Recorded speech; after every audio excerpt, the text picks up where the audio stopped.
Di Jogja, terdapat sekumpulan pemuda yang bergerak untuk merevolusi Indonesia didasarkan pada kecintaan mereka akan berbagai karya sastra yang menampilkan kebenaran-kebenaran akan sejarah yang ditutup-tutupi oleh pemerintah. Organisasi mereka dinamai Wirata. Mereka kerap kali berkumpul untuk melakukan gerakan yang melawan pemerintah didasarkan pada keadaan politik saat itu yang sangat tidak berpihak kepada rakyat kecil. Gerakan-gerakan mereka sendiri terlahir dari berbagai pengalaman penulis besar favorit mereka yang tertuang dalam buku-buku sastra terlarang di Indonesia. Indonesia bahkan melalui zaman penjajahan setelah merdeka. Mengutip perkataan Soekarno pada anak muda, bahwa perlawanan mereka akan lebih sulit karena yang mereka lawan adalah bangsa mereka sendiri. Inilah yang sedang dijalani oleh para anak muda ini. Perpindahan mereka bukanlah tanpa alasan. Para mahasiswa ini merupakan para aktivis yang kehidupannya harus berpindah-pindah setiap kali bagian dari teman-teman mereka ada yang tertangkap. Di zaman itu, kepemilikan akan karya tulis yang cenderung beraliran kiri akan membawa mereka ke tempat penyekapan dan dihilangkan oleh pemimpin yang saat itu berkuasa.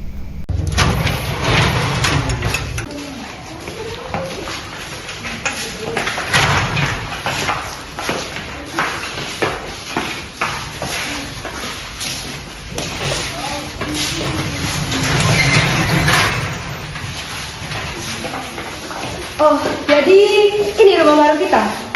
Wah, tempatnya cukup luas untuk menampung kita semua. Tempat ini juga cukup terpencil. Bahkan pintunya masih kokoh. Akan tetapi masalahnya walaupun tempat ini bagus untuk kita berkumpul, akan tetapi jaraknya terlalu jauh dari ujung jalan dan berliku-liku. Bahkan belum sampai di sini saja aku sudah bermandikan keringat. Udara siang hari di Jogja tidak bisa diajak kompromi, banyak nyamuk lagi. Hei, ada orang kaya, kalau nggak mau ikut, pergi sana. Daniel, kalau ikut berarti berhenti membuat keributan. Kok mau kupukul? Sudah, jangan ribut lagi. Mari kita cek saja tempat ini dan apa yang kita benahi untuk menjadikan tempat ini sebagai tempat untuk diskusi. Ruang tengah ini bisa kita jadikan tempat untuk diskusi.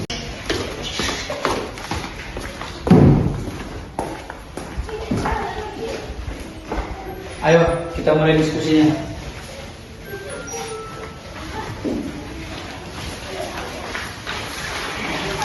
Sebelumnya, perkenalkan dulu. Ini Devi. Perkenalkan, namaku Devi. Salam kenal semuanya. Selamat datang, Devi. Jadi langsung saja kita mulai diskusinya. Hari ini kita akan membicarakan tentang situasi politik Chile pada masa pemerintahan Salvador Allende pada tahun 1973 dan dibandingkan dengan situasi Indonesia pada tahun 1965. Sama-sama berdominan paham kiri dan berakhir di ajar militer, kan? Tepat sekali. Jadi Kak, dengan kenyataan seperti itu, apa yang harus kita buat dengan sejarah versi pemerintah yang sudah kita peroleh sejak SD hingga kini di perguruan tinggi, terutama kami yang mengambil sastra sejarah? Ya, Tama, ada yang mau ditambahkan? Diskusi itu penting, tapi bergulat pemikiran itu wajib. Kita generasi harus bergerak, bukan hanya untuk mendiskusikan undang-undang selalu mengekang kita di bawah tekanan satu jempol.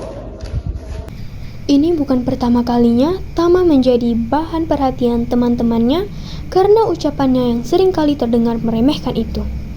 Bahkan, Daniel pernah mengungkapkan ketidakpercayaannya terhadap Tama kepada Ilham dan Rendra. Indonesia tidak akan pernah mencapai people's power. Selain karena kita tidak dekat dengan Amerika Serikat dan juga Filipina, masyarakat kita juga terlalu heterogen. Indonesia tidak memerlukan Amerika Rendah. Kita cukup kelas menengah yang melek politik dan aktivis yang tak lelah menuntut. Untuk itu, kita harus melihat kekompakan para mahasiswa dalam peristiwa Guangzhou. Tahun 1993, dalam ruang diskusi di Palem Kecut. Diskusi apa ini? Beruntut kalian semua, katakan kalian.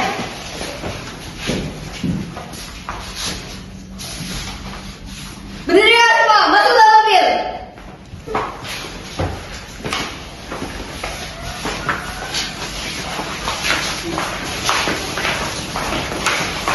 Ruang interogasi.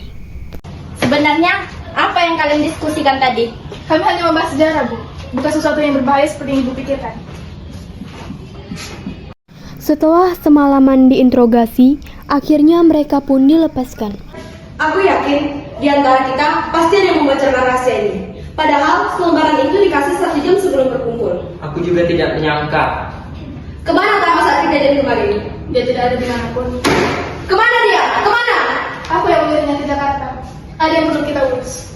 Kita langsung bersiap saja ke Belangguan.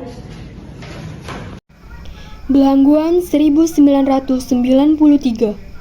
Belangguan merupakan desa di mana lahan para petani jagung digusur untuk kepentingan latihan militer yang diadakan oleh rezim Orde Baru. Mereka berencana untuk melakukan aksi tanam jagung. Jangan ada yang keluar secara bergerombol. Kita bukan sedang bertamasya. Ingat, Intel mungkin saja mengikuti kita. Ya, benar sekali. Adik-adik ini ada baiknya dibagi-bagi menjadi beberapa kelompok dan tinggal di rumah-rumah warga secara terpisah. Kemarin saya sudah beberapa kali melihat mobil patrol lalu lalang melintasi jalan utama desa. Sepertinya para Intel itu telah mengetahui keberadaan kalian. Tidak jauh dari gedung DPRD Jatim, mereka merasa ada yang mengikuti mereka. Daerah itu memang sepi. Semua anggota berlari. Loisa dan Devi berhasil lari terpencar karena mereka yang memegang dokumen untuk dimusnahkan. Sedangkan anggota lainnya berhasil dikepung 5 orang bersenjata. Lari!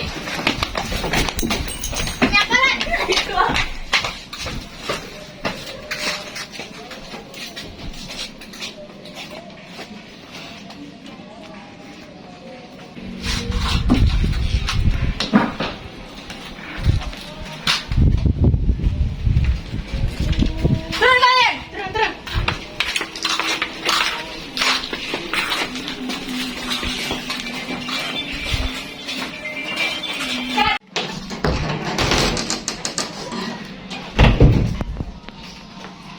Saya Kolonel Marsono. Ini daerah saya. Kalau kalian ingin masuk ke daerah ini dan ingin bikin kacau, maka kalian berhadapan dengan saya. Bawa mereka ke ruangan interogasi. Cepat, masuk!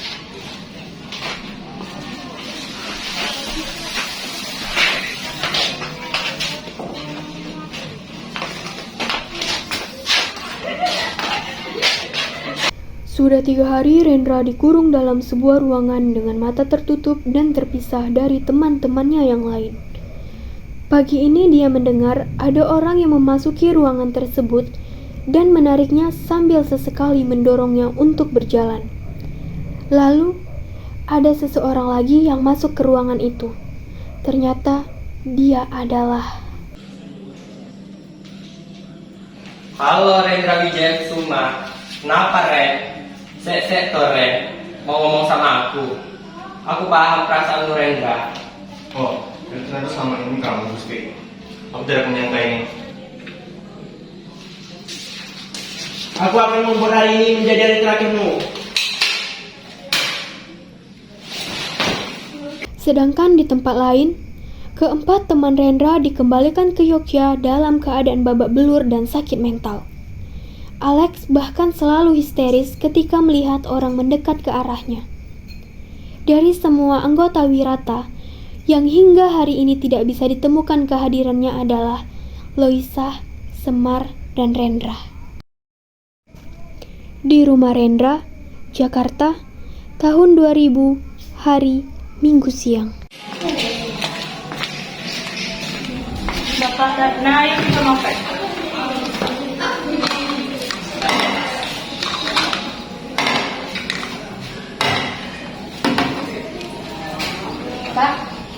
Mari kita isi kekuatan dulu.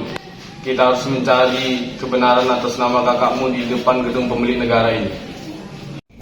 Setelah makan, bersama-sama dengan orang tua korban penculikan aktivis Yogyakarta, mereka menggelar spanduk bertuliskan, "Kembalikan anak kami Loisa, Semar, dan Rendra," sambil sesekali saling menguatkan.